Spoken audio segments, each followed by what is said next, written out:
Good afternoon, everybody, and welcome to another edition of the Literary Hour. I'm your co-host, Jackie Sai, and my other half, Dr. Kim Moses Nangbe, is unable to be with us today, but we will broadcast, and we will broadcast in Liberia as well. And we are very pleased to say hello to Theo and to Prince. But today we are very honored to have as our guest Susan Lindsey, who is the author of Liberty Brought Us Here. Hi, Susan. Hello. Yeah, and for those of you who don't know Susan, I will give a brief intro and then we'll begin the discussion. I hope you bought the book. I hope you read the book. I hope you're here with questions for Susan, and I hope some of the major family they're listening in Liberia or wherever they are. So Susan E. Lindsey is the author of Liberty Brought Us Here, which writer Aden Hoffman calls, and I quote, a poignant, provocative, beautifully written, and meticulously researched book. She is also the co-author and editor of Speed Family Heritage Recipes and has published a number of essays and short stories. Susan earned a bachelor's degree in communications from Pacific Lutheran University in Washington State before starting a nearly 20-year career in corporate communication and public relations. She then launched an editing business called Savvy Communications. Susan has frequently been invited to speak on a range of topics, including writing advice, self-editing, conducting research, and vetting and working with editors. She has spoken before diverse groups, including the World Affairs Council of Louisville and San Diego, the Liberian Studies Association, and universities, writing workshops and conferences, book festivals, churches, and museums. Lucky Susan is now retired and lives in Portugal. We're deeply honored to have Susan as our guest today as we delve into Liberty Brought Us Here. So, hi. Thank you, Jackie. What a lovely introduction. And I am so honored to be asked to participate in this. It's a joy for me always to talk about this story. I think it's a really cool story, and I'm always glad to share it with other people. Yeah, and I remember when we met at the Liberian Studies Conference, and you were Yeah, asking it's about been this several family in years ago. Liberia. And I was like, oh, yes, I know one of them, but only one of them. And at that time, you were doing your research, right? Yes. Yeah. Yeah, I joined Liberian Studies Association pretty early on, I think, in my research, and went to most of the conferences during that time. The research took about 6 years altogether, and I did a lot of travel in other states and spent a week in Washington, D.C. at the Library of Congress doing research there. But I remember when I first met you, and that was really exciting that you knew people with the surname Major. So Yeah, I do hope too that some are listening. Yeah, I went to school with with one of them. But Susan, before we get into the book, we would like to know what drove you to write this book. What I mean, did you meet a major? Tell us how your journey, your literary expedition started. I've called that the story behind the story. I stumbled across this actually when I was doing my own family history research. And my great grandfather used to live in Christian County, Kentucky, which is near Hopkinsville. And his neighbor was Ben Major. And he and Ben Major were very close friends. And in family history research, if you can't find information on the ancestor you're looking for, you can look at neighbors or friends of theirs and get information.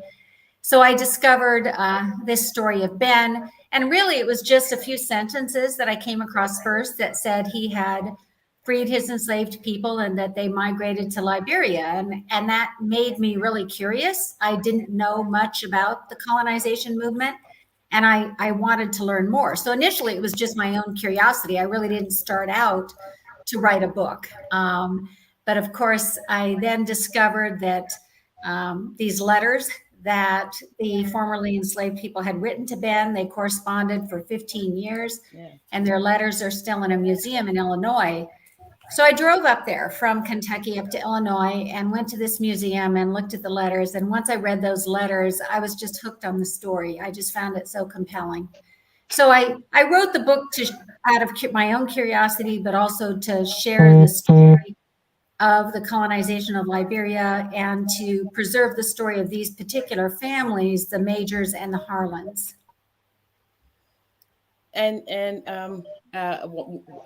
We talk about the immigrants sending letters back, and Prof and I, we were saying that these letters were sent through a friend on the ship, because I mean, Liberia didn't did not have a postal treaty with the United States until I think 18 in the 1850s or something.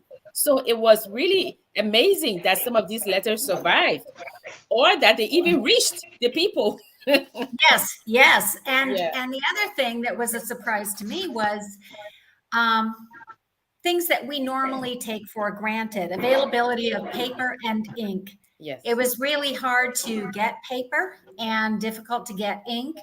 And so the letters were not real frequent. Maybe every year and a half or 2 years, there was a letter exchanged. But you're right, the letters were handed over to someone on a sailing ship and then came across the ocean to New York. And then they were postmarked in New York, and then the U.S. Postal Service took over and delivered them. So it was a long process. And then Ben Major very much wanted to stay in touch with them, and he helped them. He sent them seeds and tools and things, but he also valued their letters, and he kept them his whole life. And then his descendants kept them for all those generations, and then finally donated them to the museum. The first part of the book deals with really the history of I guess slavery and the colonization society, and we kind of discussed this last week when we were setting the stage for your book, and as far back as 1787, the U.S. Congress were then debating whether blacks were people at that time. Yeah. And then you have Robert Finley, Yes. coming to say, okay, I'm against slavery, but they're not going to stay here. Yes. So the momentum is building. The momentum is building. You in the book you talked about the problem of slavery, that there were people like Henry Clay, Thomas Jefferson, who were sympathetic to having enslaved people, and they wanted them free, but just not in the United States.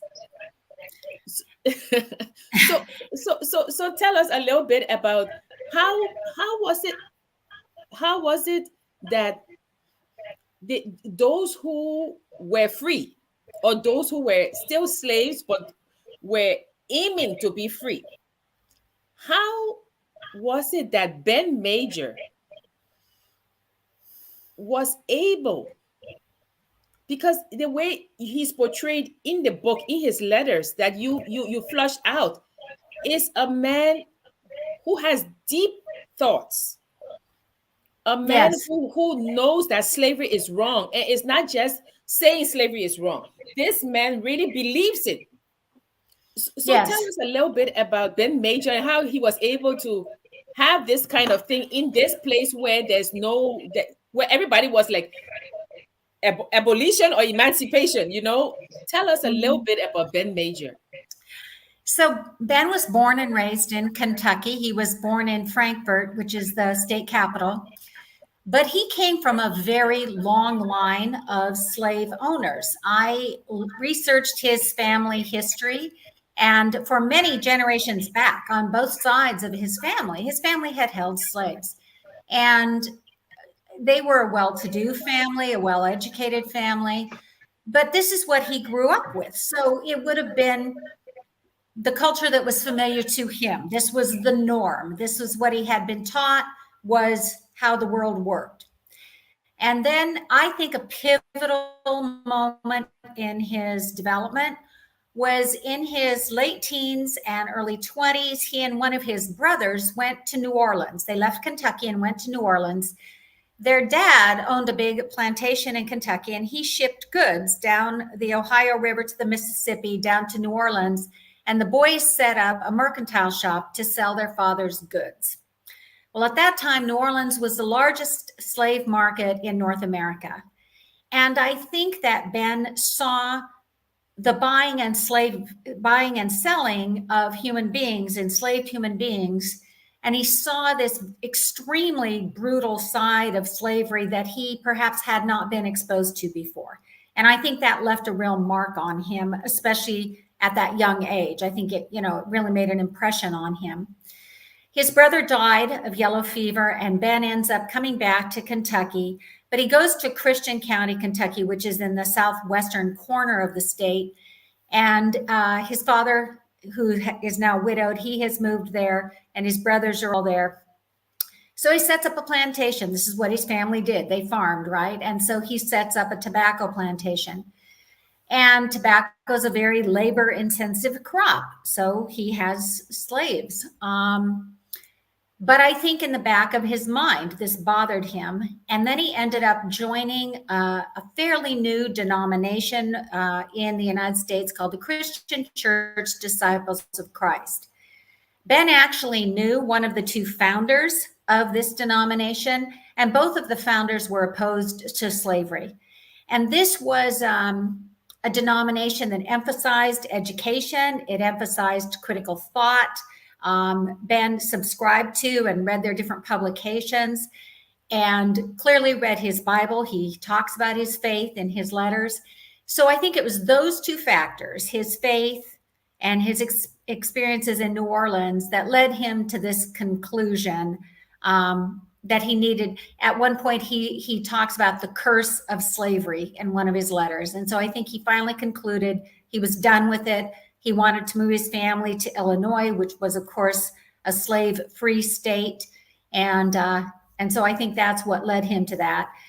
But like many people of his time, he was convinced that Black people and white people could not live peacefully together. And so that's where the colonization movement came in. Yeah, thanks. But the state where Kentucky was a slave state, so he could not just absolutely, yes, free his slaves, right? So then I mean, he gets to know about this. I would say migration to Liberia. He gets to know. So he's very interested in it. But something I found very interesting was that in that family, in the major family, they paid for labor. There's a place there where I don't know if it's his brother or what, but after what, those who remained, they were paid to work. Right? They weren't. Yes. Yes. Ben couldn't, when Ben ends up moving to Illinois and he leaves his enslaved people with his brother Joseph. Yes. He can't free them right away because the colonization society isn't rich. They don't have a big fleet of ships. And so they don't have a departure scheduled regularly. So they have to wait until there's enough people interested to go, and then they charter a ship. So his enslaved people stay with his brother Joseph, and they hire out their labor. One of them, Tolbert Major, talks later in his letters about working in the ironworks. And at that time, that part of Kentucky had a number of iron furnaces. And so he would have had his labor there. I think they also, were able to work for wages at neighboring plantations and got to know some of the neighboring families in a way that perhaps they had not before. So that was not uncommon for enslaved people who were planning to go to Liberia to farm out their labor so that they could help earn a portion of the passage, the fare to go. Yeah, one of the things you have in the book, and I think a lot of people don't know this, is that the American Colonization Society was not owned by the American government. It was a No, private entity, you know. So yeah, if, yeah, I mean, the only money I think they ever got was the $10,000 from James Monroe, hence Monrovia. yeah, You yes, know, yes. yeah, Yeah, it was never a government yes, agency, never, always a private organization. They managed primarily on membership dues, subscriptions to their publications, and donations. yeah, And it was $100,000 yeah, hundred from thousand, the yeah, government, but that was specifically for the recaptives yes, to return enslaved people who had been rescued from ships at sea. It was to return them to Africa. So that was the only money they ever got from the US government. It was not a government funded organization. So, yeah, and even in your book, you know, I think people should buy this book and read this book, because one of the things is that people tend, some Liberians tend to equate Robert Stockton with the ACS, but Robert Stockton was mandated by the American government to go and find land for these recaptured slaves, not mhm, really for the people at Chevron. It was for the recaptured slaves. So the book has a lot, is rich with history of the major family and other families, but also the history of Liberia. You know, the history of it's almost like when you were doing your research, your archival research, one thing led to the other, and then to the other, and yes, then to the other, you know. And so you can see the okay, this is the major family, but look at this other one, come back to the major yes, family. So yes. it was very interesting reading reading. That's very much what it was like. I've told people doing the research was sort of like assembling a big jigsaw puzzle. And there's tens of thousands of pieces. They're mixed in with pieces from other puzzles that have nothing to do with this. And they're scattered over several states. And there are a whole lot of pieces that are missing. But the most critical thing is there's no box lid, there's no picture of what it's supposed to look like when you're done. So when I started this research, I had no idea what I would find, if I would find enough to write a book. And I didn't know what story that would tell. I didn't know what it was going to look like until I started putting those pieces together. And you're correct. Many times I would answer one question and then five more would pop up, based on what I was finding. So it did take a long time, but I enjoyed it tremendously. Yeah, as you said, is like a puzzle. So a major, his the people are freed, and they're, so now they're going to go to Liberia, but there Mhm. are those, you know, I mean, there are those who, this is all they know. They only know the United States, and Yes. you can talk all you want about this is the land of your ancestry. They still did not want to go. Yeah. There were some people who, of course, they were hesitant. Why should they go to a strange place, you know? Yes. Yeah, there was a real mixed reaction from Black people, from both freeborn Black people and enslaved Black people. Some really embraced the movement and had this kind of romanticized idea about going back to the land of their forefathers. And others were really repelled by the notion. Frederick Douglass was Yeah, very critical of colonization. And you have to remember, even though they were of African ancestry, they were American. They had been born and raised in America. Their parents and grandparents had. They didn't speak the languages in Africa. They didn't understand the crops or the weather or anything else about it. So there was tremendous culture shock in going there in the first place, and this tremendous learning curve and this risk. But there also was the knowledge that when they stepped on board that ship, they were likely never again going to see the people they left behind. It's not like they could hop on a plane to go visit. They were just never going to see those people again.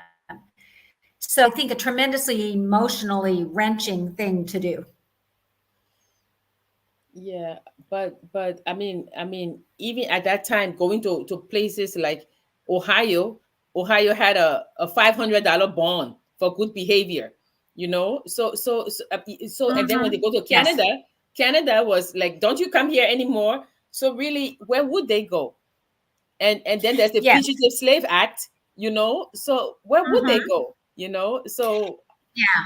And Illinois, where Ben Major moved, there was $1,000 bond yeah, if you yeah. were going to bring formerly enslaved people there.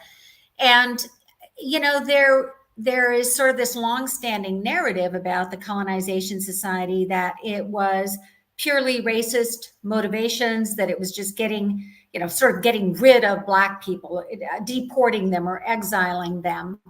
And there certainly were people who supported colonization for those reasons because they were racist. But there were other motivations as well. There were some people who talked about opening trade with Africa in something other than slaves. People who talked about religious or missionary motivations to go there and preach Christianity. There were people who thought that if you took people who had formerly been enslaved and you put them on the west coast of Africa, they would help interrupt the slave trade so other people wouldn't be pulled into that. And so there were all these other motivations as well. And for some, that was sort of a diluted form of abolitionism as well. So Talbot Major and Austin Major, um Yes. uh yeah, they've decided to go now. And Agnes, don't let's not forget Agnes. Yes, yes. Yes, So let's not forget Agnes. the people at the center of this story are two families of enslaved people from Kentucky. So one group was freed by this man, Ben Major, that we've been talking about, and Yeah. he freed two brothers, Tolbert and Austin Major. Both of them were single fathers. I don't know what happened to their partners or wives, but Tolbert had two little boys and Austin had three children. And these kids were young. And here they are taking them, on this ship all the way to Liberia. And then Ben also owned two teenage sisters, Anne and Sylvie Major. Now, their mother was a woman named Agnes Harlan who lived on an adjoining farm. And the man who owned her was named George Harlan. He freed Agnes and her five sons so that they all could go together to Liberia. And then there was a woman named Tyloa Harlan. Her name is only mentioned once in the documentation I found, so I don't know much about her. But from her surname, I assume she was also owned by George Harlan or one of his brothers. So it was this group of people. You had these four adults and then several children who all end up going to Liberia. They went there in 1836 and they landed first in Monrovia to stock up on water and supplies, and then they continued down the coast to Bassa Cove, which is where Yeah. Buchanan now is. And that's where they ended up settling. So I like in a book how it's not just a litany of documents. You weave a story with the documents. Toba gets up in the morning. He's taking a walk. What he sees, he's writing about it. I think there's one meat is 37 cents a pound. I'm like, oh, so in these letters, you're getting a lot of information. You're getting a lot of historical information because he talks about the rivalry among the immigrants. Last Mhm. week, Prof and I, we discussed where even the immigrants were saying that those that came from Virginia, they felt that they were high quality, they were of a higher quality than the other immigrants, or the Yes. other settlers. So all of these things are captured in the letter, in these letters. Why do you think that Talbot decided to keep writing Ben? That it's interesting to look at the letters over that whole 15 years because I think it reveals this relationship that grows and changes over time. Initially, Tolbert is writing um, in a somewhat subservient manner. This is a man who used to own him, so there's definitely a hierarchy of power there. But the letters, even from the beginning, are fairly affectionate, which seemed surprising to me as well. But over time, Tolbert's letters and Ben's letters, at least what Tolbert refers to as Ben's letters, we don't have Ben's original letters, but they seem to reveal a relationship that's moving more toward a peer relationship, one patriarch to another, because they're both farmers. They talk about farming, they talk about their families, they talk about faith. So it's really interesting to sort of see this relationship develop over that time. And I found the detail in the letters just incredible. And I found so many of the passages were just deeply moving. And Jackie, I think you met my cousin Pam at some of the Yeah. Liberian Studies Association meetings. She was a tremendous help to me in doing research. And I remember we were sitting at the McLean County Museum of History, which is in Bloomington, Illinois. That's where those letters are now housed. And we were going through the transcriptions, trying to verify that they were accurate. And we reached the last letter in the series, and we were both in tears just because they are so, we felt like we knew these people. We were invested in their story and so touched by how that story ended. It became very personal to me. I felt like I knew them. Yeah, reading the letters, I kept saying, and then what happened? And then what happened? And I must confess, there were times I would skip pages just to read the letters, and then come back, and then come back. And I sort of agree that as the tone of the letter changes over time, Mhm. you know. Yes. And I was reading them and I was comparing them with Peyton Skipwith because Yes. that's a letter everybody knows. Peyton Skipwith. But Yes. I felt that these letters were very, like, as you say, they were very emotional because they told a story of a man or a family that were going through very difficult times. Very difficult. I Yes. mean, Talbot was a farmer. Austin was, I don't know, a trader or something. But it's like even when Ben sent the seeds, it was almost like, can they get a break? Can they get a break? But Yes. Yeah. you see in these letters that no matter what, there's this deeply religious tone, Yes. about God will keep us very optimistic, and but very religious, that God brought us this far and God will take Mhm. us even further. So Yes. yeah, so it was very interesting that Talbot, I think, mainly shared a deep faith that Ben Major also had, this deep faith I in God. agree. Yes, Yeah, I agree. They yeah, frequently in the letters, he talked Tolbert and to a lesser extent Austin, but they do talk about their faith, and they cite, the scripture from Micah yes, 4:4. Every man and shall sit under his own vine and his own fig tree, and no one shall make them afraid. And I've read in Belle Wiley's books more than 300 of the letters from Liberia. And this is a scripture that's alluded to over and over again. Many of the yeah. settlers refer to this scripture. And so I really think that's the at the core of their story. That's what it was all about. They just wanted a place where they could be left alone and they could raise their families in peace and safety and be free. That's not too much to ask, that's and yet it was a big dream for them. So, but you're right, there does tend to be this thread of optimism despite the losses and the deaths and the setbacks. They still keep, they persevere. So to me it was just a very powerful story. Yeah, because unlike Talbot, Skip with was like, I want to come back. I want to go to Sierra Leone. I want to go to Sierra Leone. I don't like this place.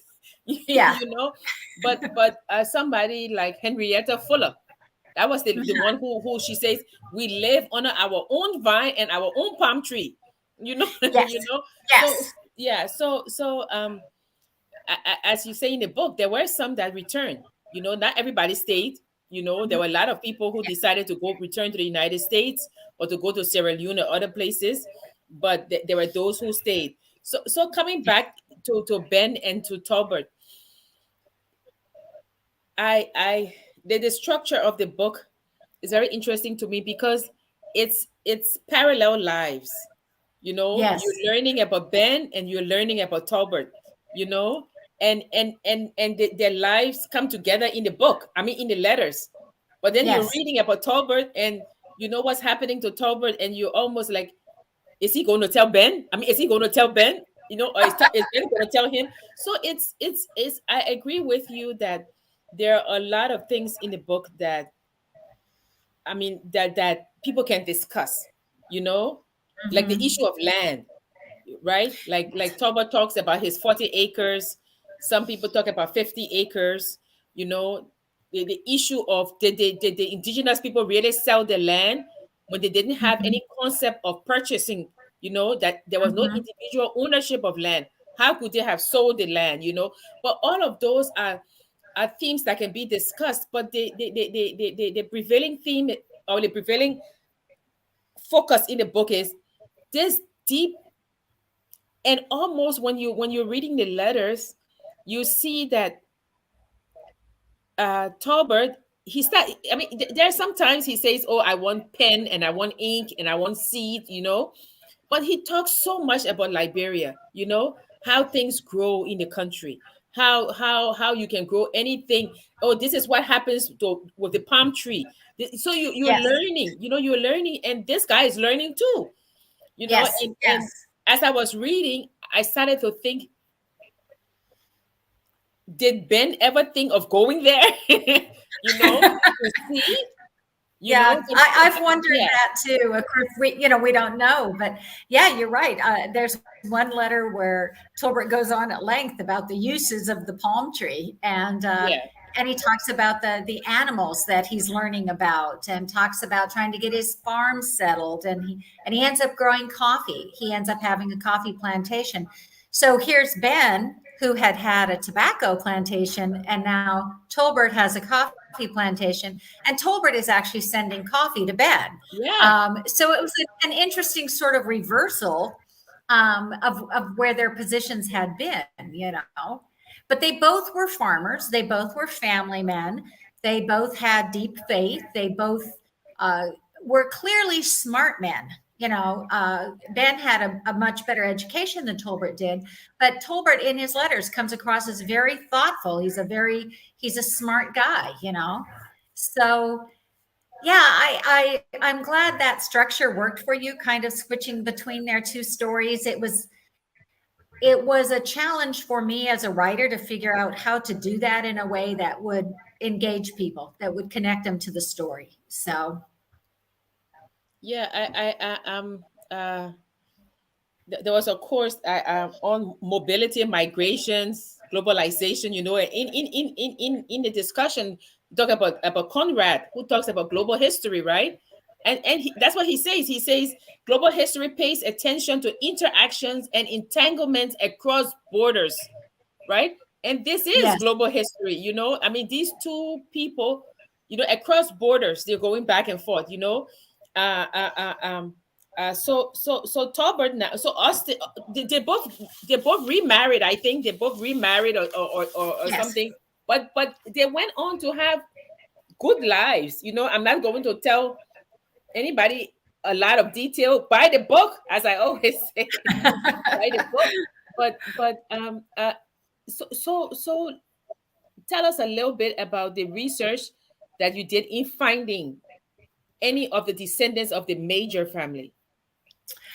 You know, you and some other people gave me contact information, I think for three people named Major. I did reach out to all of them. Um, none of them, they indicated they didn't have further information to share with me. So I hope if any of them are listening, that they'll get in touch with me. I would love for them to know more about their family's story. It's my understanding that during the wars in Liberia, that many of the storytellers were killed, many of the archives were destroyed. So, it's perfectly possible that they truly don't have further information about their families. Now, I did have an interesting experience last week. The Harlan family is that's a fairly well-known name in American history. There's a Harlan who was a Supreme Court justice. There's a county in Kentucky named for the Harlan family. And so the Harlans of America have a big, huge family reunion. And I was invited to speak to them. And so I was able to talk to the descendants of those people who had perhaps once owned Agnes and her family. And I think they found that story compelling. And I would hope that if there are major descendants listening to this, that they find a connection with their ancestors and with this story as well. Yeah, that's very important because there are many people who don't know where to start in tracing Yes. their ancestry, except, and this is a perfect way to say, oh, this is because even your book, you talked about another guy who freed the slaves. These formerly enslaved people went to Liberia, did not stay in Monrovia, went to Maryland, and they were the grandparents of William Tubman, who became president. So it's very good for people Yes. to know, Yeah. yeah, And yeah. to trace, yeah. So let's look at some comments and see if And my people are my listening.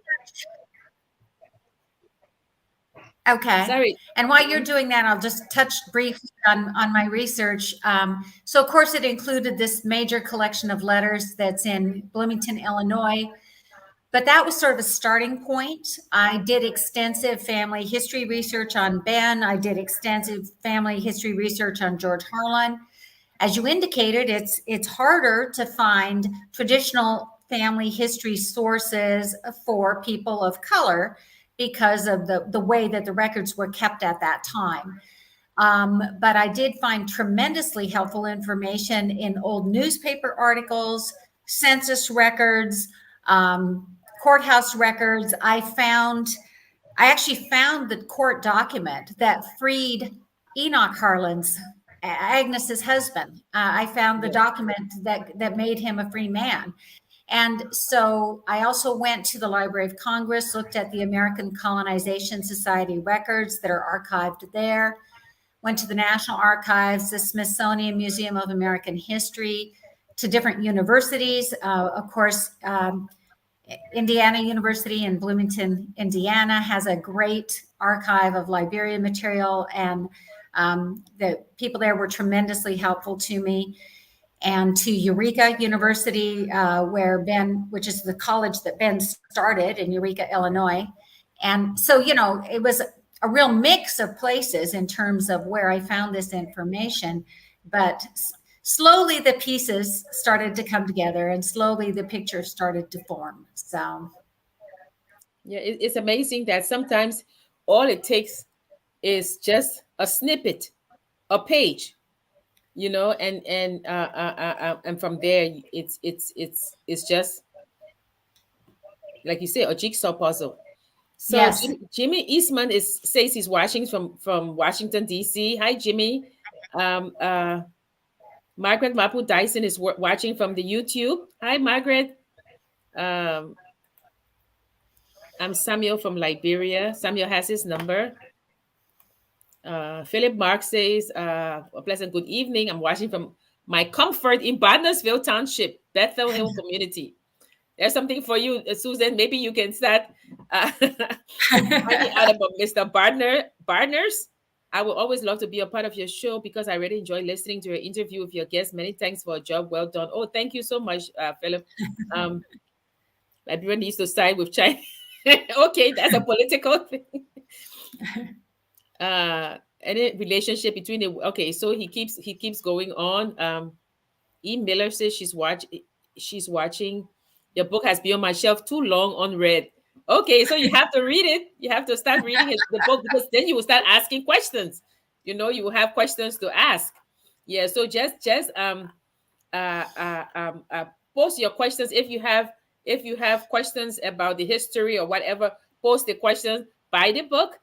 One of the interesting things in the book is about the Constitution. You know, and I, Mm-hmm. I I I don't mean to put you on the spot. I found it very interesting. You know, now that you have this Constitution, that the Constitution, and I don't mean to bring up anything. The Constitution prohibited indigenous people from land ownership and a right to vote. Well, we all Yes. know that, right? Until 1947, we know that. But one of the things I found interesting is that these rights, right, they would come after, according to them, the indigenous people were civilized. They will have 2 years living in a colony. They will have to learn to speak English, adapt American dress, and Yeah. have good moral character. And the Yes. reason I found that interesting was because this is the same thing that happened in Ohio and Illinois, right? Yeah. In Ohio, they had a $500 bond for free for formerly enslaved people to be able to show good moral character. And in Yes. your book, we learn about Illinois, but yet we come to Liberia, and this same thing is replicated in Liberia. So I I Yeah. find, I find that very, very interesting. But Yeah, I think that the people who went there did what many immigrants do. They want to recreate where they came from, whether that's a comfort level thing or that's just what they know.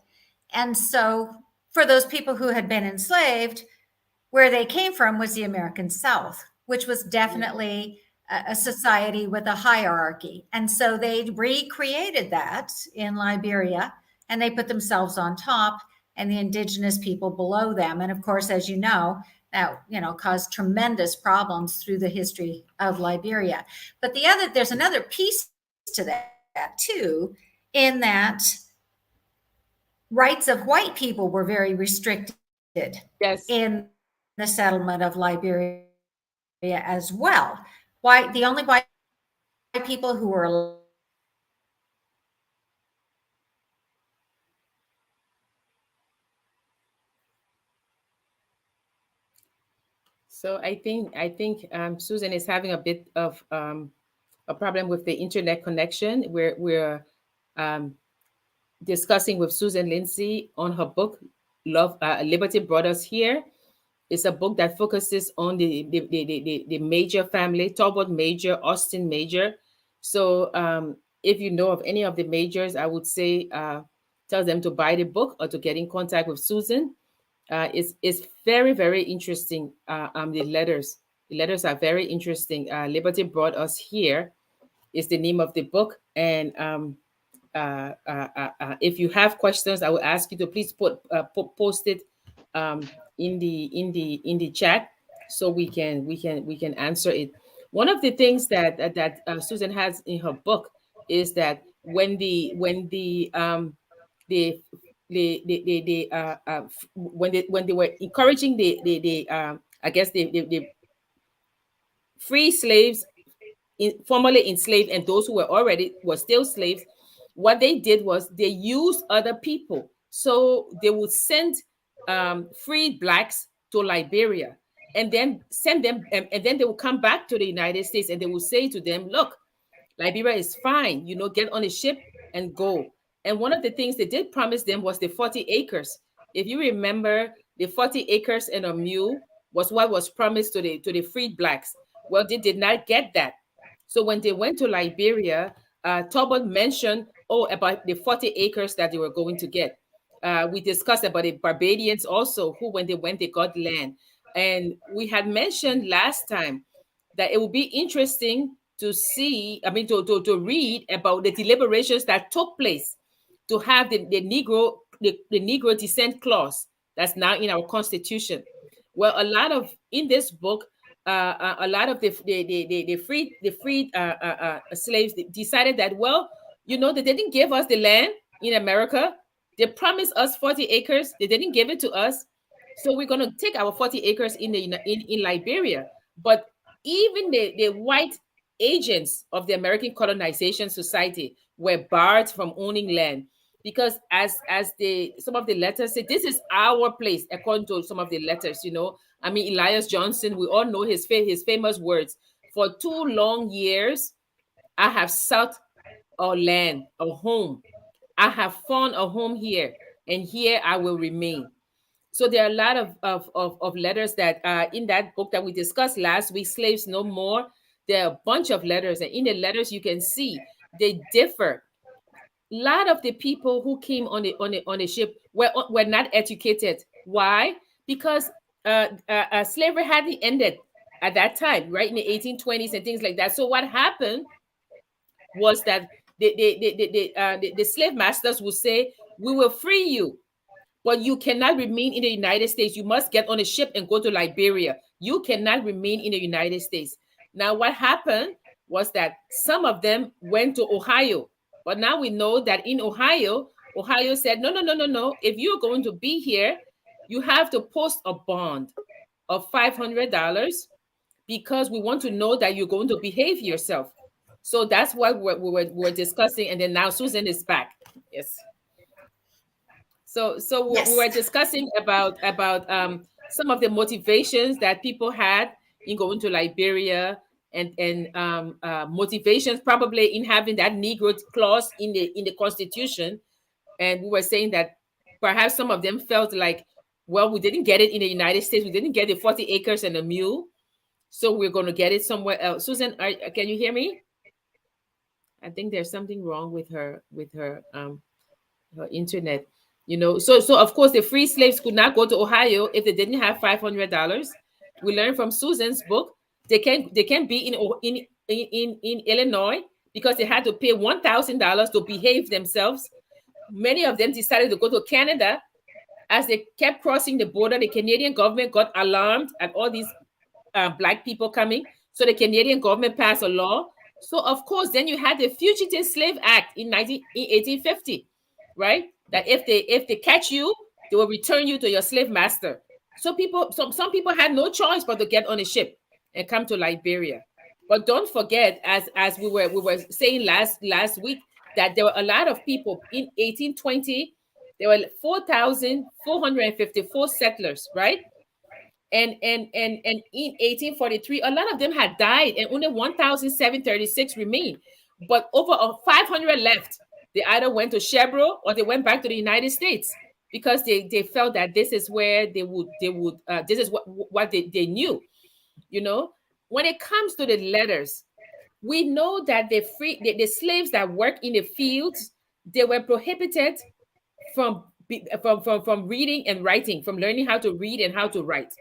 So many of those free slaves, when they came to Liberia, they're not going to write their masters or their slave masters, right? First, they couldn't write. And second, I don't think there was any deep affection that they had for them.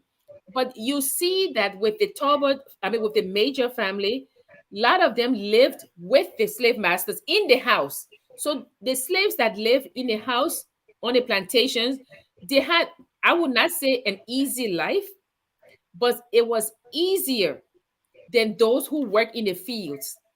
And you see that Talbot knew how to read and write. Talbot was writing, and the letters are, you're like, oh, he knows how to read and write. And that's what he says in one of the letters.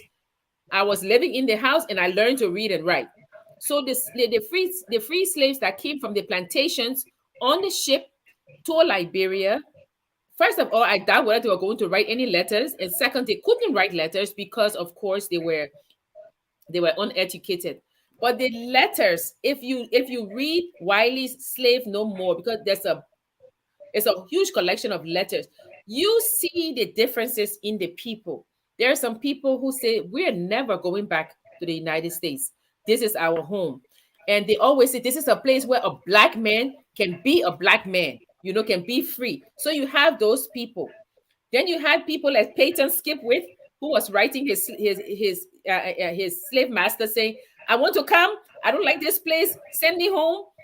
But then he changes and he says, "I want to go to Sierra Leone," because Peyton Skipwith was a stonemason, and he said a doctor said that the dust had bothered his eyes. He was going blind, so he wanted to move to Sierra Leone, right? And then you have other people who will say, "I don't like this place, but God brought me here, and I'm going to remain here."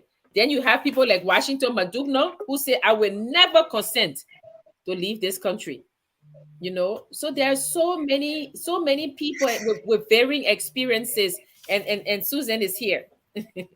Susan, can you hear us? I Yes. can. I don't know what's going on. I apologize. Yeah. So we were discussing the different motivations, and one of the things was that those who work in the fields, right? They were illiterate. Mhm. So first of all, I doubt whether they had any kind of warm feelings for their masters, their slave masters, but they couldn't write as well, right? Because in Right. one of the letters I remember, Talbot said that he learned to read and write. He says that in one of the Yes. letters that he learned. Yeah. Yeah, Actually, Ben taught them to read and write before he yeah, freed them, yeah, which was a surprise to me because I had always heard it was illegal for enslaved people to learn to teach enslaved people to read and write.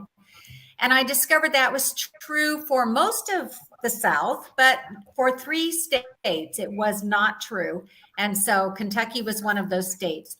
So Ben taught them to read and write before he freed them because he wanted to stay in touch with them.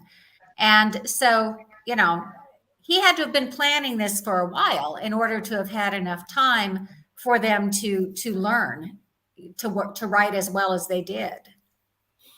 yeah. And I mean, it's interesting, looking at that piece of paper that you have in a book that gave them the like you said, this piece of paper, bought a human being. Just looking at that piece of paper gave you goosebumps. When you're Yes, looking yes. at that paper. Yeah.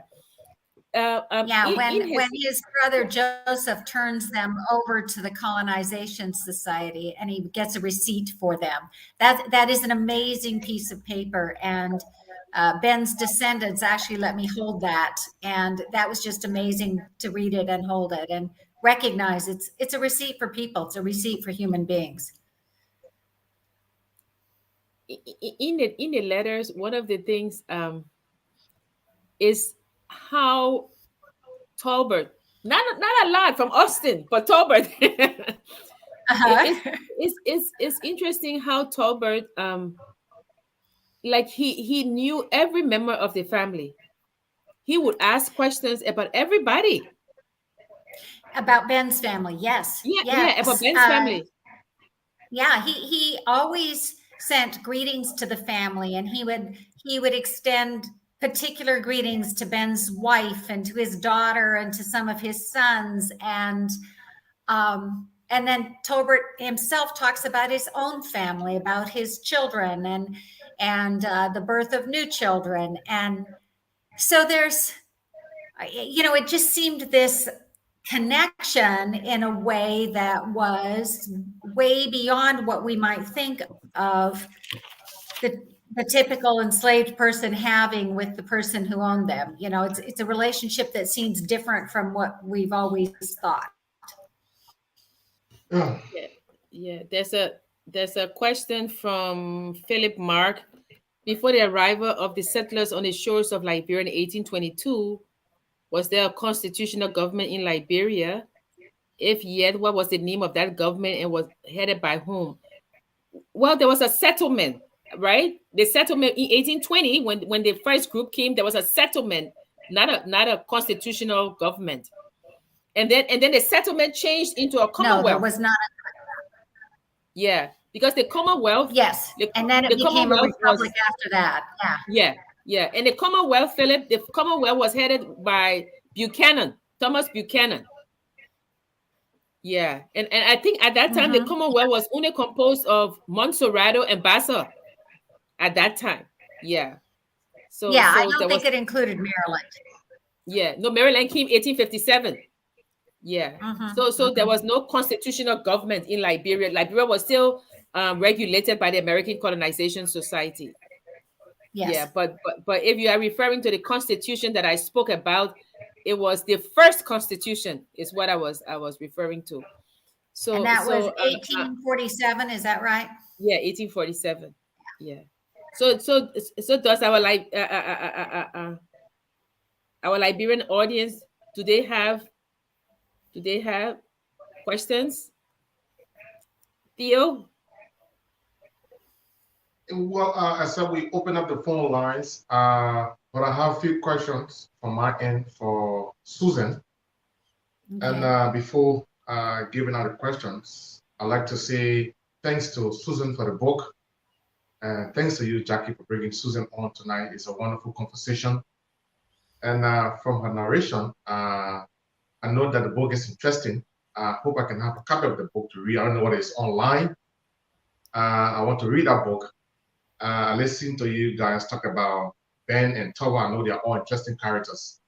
But a Well, few questions for you quickly, Susan. I'd like to know from you what has been the reaction about your book, Liberty Brothers Year. That's the first question. One. The second one is how do you go about selecting the names of your characters? And the next question is what kind of research do you do, and how long do you spend researching before beginning a book? And my final question is, what advice do you have for other writers? okay. Four questions. Yeah, so that's a lot. You may need to remind me, but I'll start with the first one. The reaction to the book has been pretty positive. I've received a lot of good reviews, both from academics, but also from just average people who are reading it. Amazon.com, you can post reviews there, which if any of you wish to do that, that would be wonderful. But a number of very positive reviews there. And when I've gone and talked to people about the book, I get good feedback from people in person as well. So I think it's for most people in the United States, they don't know much about the colonization movement. I think people in Liberia understand the connection of the United States to Liberia, but I don't think people in the United States understand that connection. And so for many people, it's been something brand new to them that they've never thought of before. In terms of the names of the people in the book, those are their real names. I did not create those names. Those are the names that I found in historical documents. So all of that, even though some of those openings in chapters, I've sort of recreated scenes, but all of it is based on historical documentation. The research I did took about 6 years. And as I said, I worked with courthouse documents, archives, museums, libraries, old newspaper articles, census records, marriage and birth and death records, land records. So just a broad range of different kinds of materials. And then I can't remember the fourth question. Do you remember, Jackie? Yeah. What advice would you give aspiring authors? Oh, okay. Well, first of all, find a topic that you really care about, because writing a book takes a long time. Researching a book takes a long time. So you need to find something you're really passionate about, that you're really interested in. And if you're writing nonfiction, this book is nonfiction. So you would traditionally, you would need to keep track of your sources, because you do need to indicate in your book through endnotes or through other means where you got that information, so that people reading it can trust that you're not just making this up, that you actually found evidence to back up what you're saying. And so early on, I had to figure out, how do I organize my material and keep track of where I got different pieces of information. So I think that's a really critical piece. And then I think the final piece for writing nonfiction would be figuring out the structure. How are you going to tell this story? And that's that could be a challenge as well. I restructured mine, I think 5 times. I redid the whole structure of the book 5 times. So Yeah, uh, in addition to what Susan said is, oh, Theo, but I'm sure he's there or he will be back. In addition to that, one of the things is that sometimes you start with one structure, and as you're writing, you get so involved and you say, you know what, this other structure works better. yes, And yes. that's, yeah. So I'm glad you did it the way you did, to show parallel lives. I like that a lot. Yeah. Thank you. Well, Yeah. and I would say too, just another quick piece of information. If you're able to do so, join a writing group or a critique group. I ended up working with more than one writing group, and there was one group in particular that was really helpful in helping me see where there were places that needed improvement, and be open to that. Be open to having other people give you some advice, and don't feel like don't get defensive about it. And that was really helpful to me to have other people give me feedback.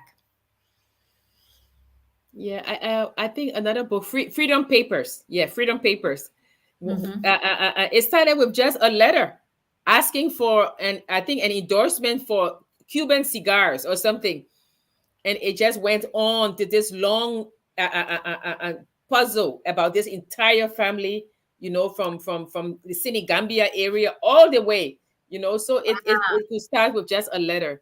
Yeah. Yeah. Yeah. So Philip Mark says, according to various historical accounts, there were two major battles fought between the natives and the settlers, referred to as the Twin Battles.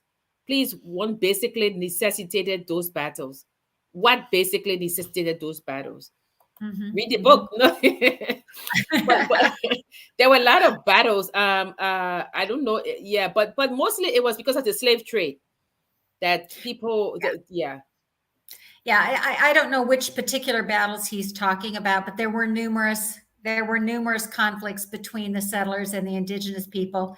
And I do think a lot of it was related to the slave trade, because of course there were indigenous groups who were involved with that as well.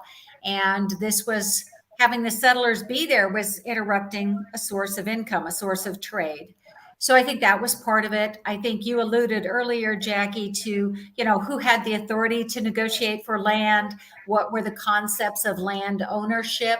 So I think there were certainly some misunderstandings there, although the Colonization Society did try to get treaties and did try to go through, purchasing land. It wasn't a matter of invasion and taking away land.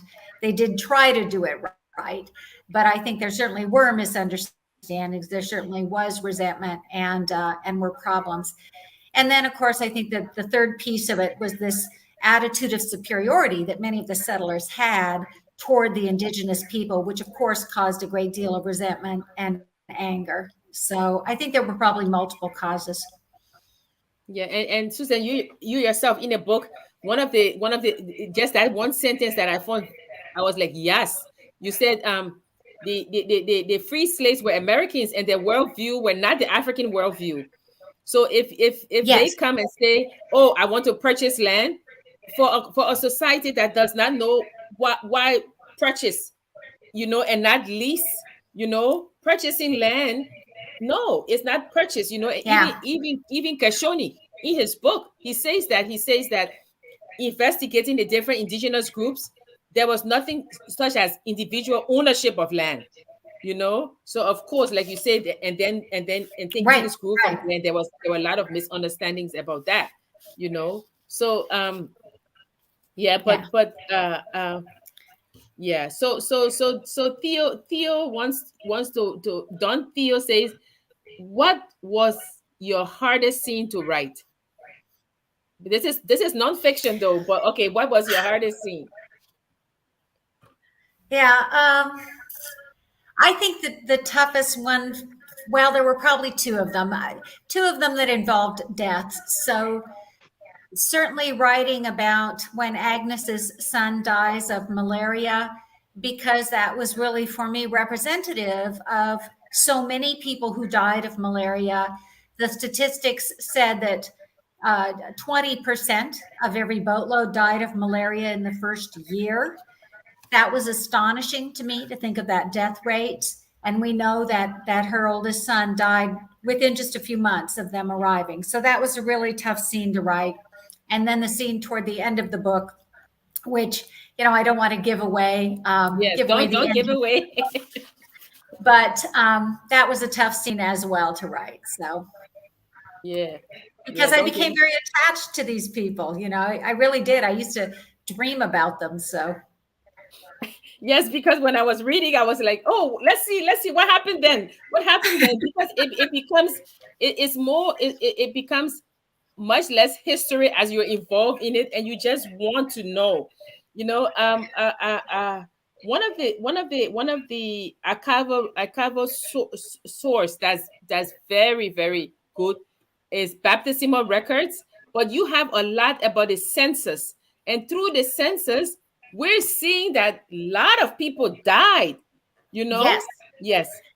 Yeah, so the people I write about, the Majors and Harlans, arrived there in 1836, and in 1843 there was a census of Liberia, and again, not wanting to give away the whole book, but Yeah. there were a lot of deaths by the Yes. time that census occurs, and it's heartbreaking. You think these people came, for a new life and had such high hopes and had worked so hard and had tried to overcome so much. And it's just very sad to think, so many of them that there was a high death rate like that. So, but I think to put that into perspective, the average lifespan for a woman born about that same time in the United States was, I think, 33 or 36 or something like that. And so uh, life was tough in the United States too, but certainly it was challenging for the people who came there to Liberia. Yeah, a lot of times you will see that on a ship manifest or something, you will see the man's name, but not the woman's name. Is it and wife and spouse? I'm like, hey, where's the woman's name? You Yes. know? Yeah, Well, a lot of women died in childbirth at that time. yeah, yeah. It's So true. So Philip Mark again says, thank you so kindly, Madam Jackie. I love to always be a participant in your program. I sincerely appreciate your time. You can reach me anytime. Okay, if you have a book, Philip, we encourage you to send us the book so we can read and discuss. Jimmy Eastman said, how would you characterize the relationship between the U.S. and Liberia since Liberia's inception? That's a huge order, but that's for Susan, not me. So Susan. that's a big question. Yes. I have to give a caveat to my answer in that I focused on the time between the 1836 to maybe the early 1850s. So I can't speak to the whole of all of those decades and centuries of relationship between the U.S. and Liberia. I can say that initially the United States, people in the United States were very interested in the colonization movement. There were articles in the newspapers all the time about Liberia and there were letters from settlers who had gone there that were published in US newspapers. There were discussions about the colonization society and ships that were sailing. So there was a lot of interest initially. When Liberia became a country, however, the U.S. did not recognize them in terms of, well, Joseph Jenkins Roberts, the president of Liberia, came to the United States and was not received as the president of that country, primarily because of racism, because white people in positions of power did not want to have a black man in a position of power and be a guest in their home. So there was still this lingering racism, and eventually Liberia was recognized, but there certainly were challenges in those early years. And as I said, I can't speak to the whole broad sweep of U.S. Liberian relationships. I think it's fair to say they have been complex. Yeah, and I think that like the United States also didn't recognize Haiti as well as Liberia, Yes. because that would have meant a Black ambassador going to Washington at the time, you know. And interestingly enough, France and Britain, who were chipping away at our land, they were the first two countries to recognize Liberia. It took the United States, I think, almost 15 years after independence to recognize Liberia. Yeah, it Jimmy, was a long time. if that answers your question, I would. Don Theo, okay, Susan, this is for you. How many books have you written, and which is your favorite? And what do you think make a good story? This is, let's see. I wrote this book. I co-authored a book called Speed Family Heritage Recipes, which is also nonfiction, and it's part cookbook, but it's also part history. It's about the family that created a plantation in Louisville, Kentucky, centuries ago. And then I've done two books that I privately published for my family. So really, this book is by far my favorite book. There's more of me in this, invested in this book, invested in this story, and I just found it so compelling from a number of different viewpoints. But just the relationship between Ben and between Tolbert and he and Austin, the courage that it took to go there. It's a story of survival. It's a story of facing multiple tragedies with courage. To me, I just found it a very compelling story.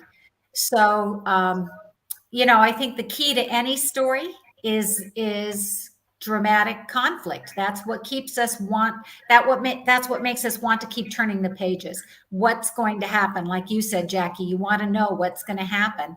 And so I think if you have a story that's filled with that kind of drama, naturally, it becomes an easier story to tell. Susan, I have a question. So let's say a member of the major family contacts you. Would you write a second book or an appendix to your book to say where are they now, or do you just want to close that chapter but want to know where they are?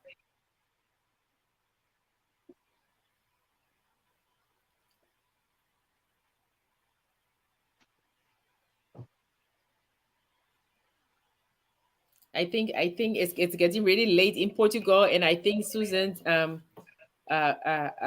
Wi-Fi is kind of like a little, but I would want to know. So if any major family want to get in contact with Susan, you can write focus on Liberia at gmail.com, and we will pass your information along to her. Um, and I'll put it in the chat. Focus.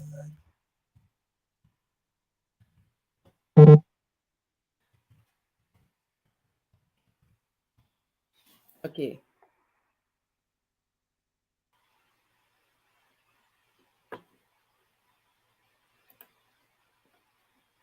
Fedison, was Liberia ever colonized by the United States of America and the American Colonization Society?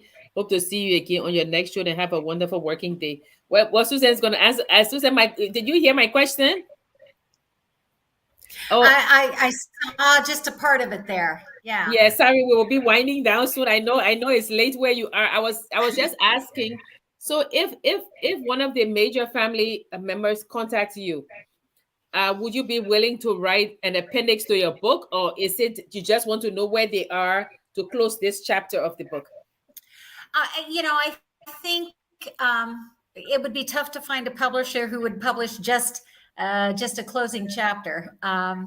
But I would love to hear from them. I would with any of the majors or the Harlans. I think there probably are Harlan descendants still in Liberia.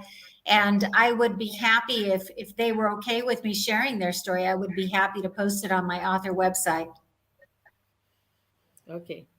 And then I think almost the last question.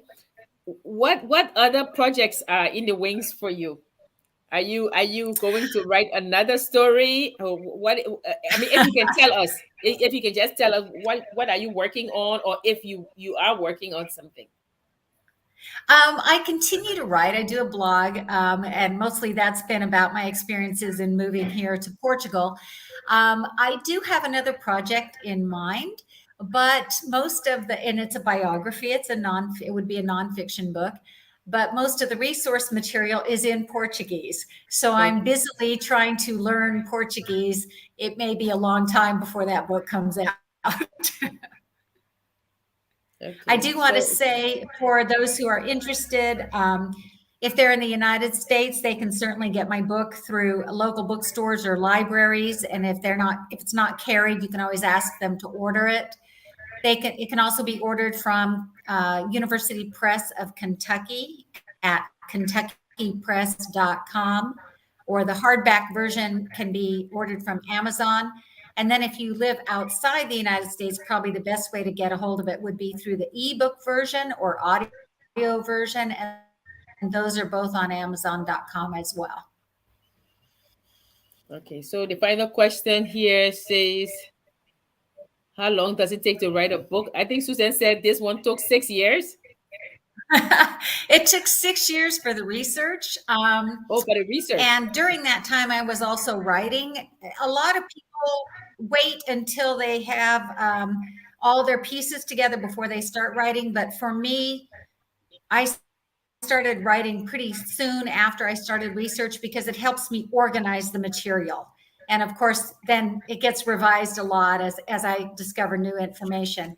So the research took about 6 years. I was writing during that time. And then I spent probably another 2 years doing revisions and final edits. And as I said, restructuring some of it.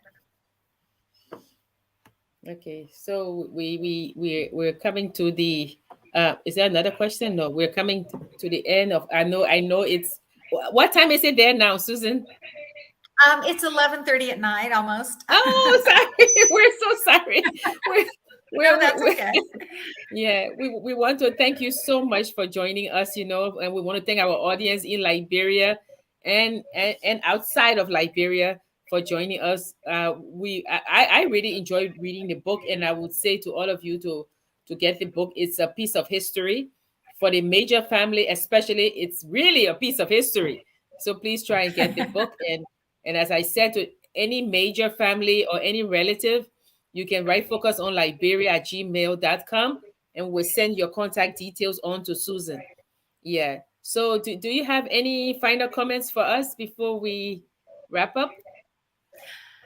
No, I'm glad to be on here and had this time to talk. And I really would love to hear from any of the Majors or Harlan's descendants. There is a place called Harlanville just outside of Buchanan.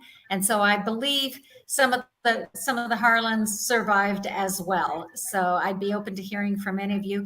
And for any of you who have read the book, whether you're related to the Harlans or not, I'd love to hear your impressions as well. So, you can reach out to Jackie, or you can always contact me through my author website, which is just susanelindsey.com. Okay. Maybe I should put it there. Susan. It's just susanelindsey.com.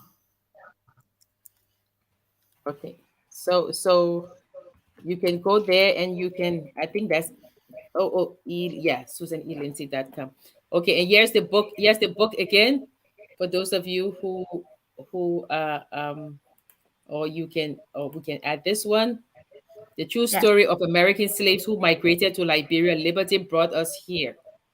Yes, so, that would be great. And apologies for the technology difficulties.